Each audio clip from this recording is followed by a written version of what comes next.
The clock is ticking for 5 people who went missing underneath the Atlantic. They were inside a submersible headed to view the wreckage site of the Titanic.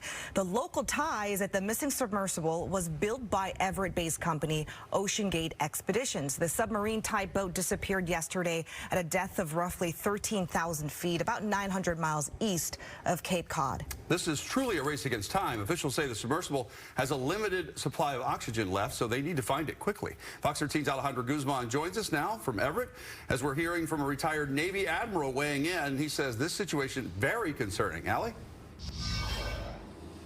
That's true, David and Hannah, and I can tell you that at this point right now, we know that that submersible had a total capacity of 96 hours of oxygen. That started at 6 a.m. Sunday. So at this point in time, I can tell you they have a little over 2 days left. That's quickly running out as a pilot and 4 others are still missing. This is now an extensive search that's now including multiple countries, and I can tell you that OceanGate officials say that the submersible is actually, it was built to be underwater for a long period of time. Here's what they said. Deep submersible diving is very dangerous. 5 people aboard a tourist sub vanished while exploring the Titanic shipwreck. But it's high tech, you know, and as each year goes by, the equipment gets better, the technology gets better, and so on.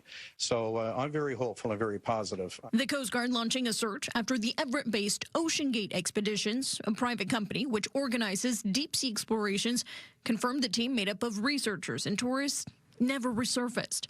The crew set out to dive more than 13,000 feet below the ocean off the coast of Newfoundland, Canada. Officials say the sub lost contact with its mothership less than 2 hours after the start of the dive Sunday morning.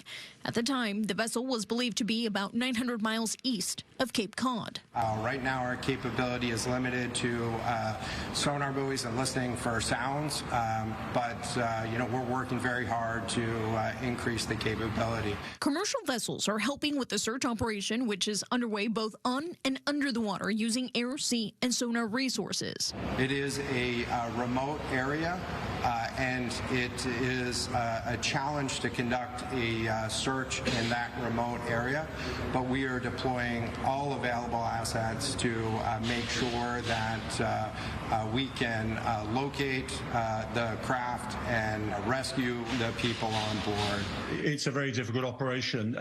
The actual nature of the seabed is very undulating. Titanic herself lies in a trench. There's lots of debris around, so trying to differentiate with sonar in particular and trying to target the area you want to search in with another submersible is going to be very difficult indeed. Retired Navy Rear Admiral Chris Perry in the United Kingdom says the situation is concerning. And there's an optimistic option, and that is that either lost an umbilical communication with the surface, or indeed there's been a malfunction and the submarine is continuing to operate, but obviously out of contact with its mothership. Obviously, at the other end of the scale, there could have been an accident. It could have become entangled in the wreckage of Titanic.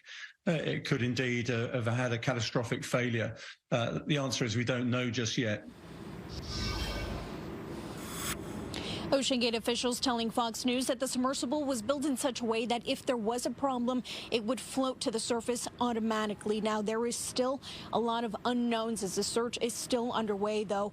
Online, in a tweet, the company is saying, quote, "We are exploring and mobilizing all options to bring the crew back to safety."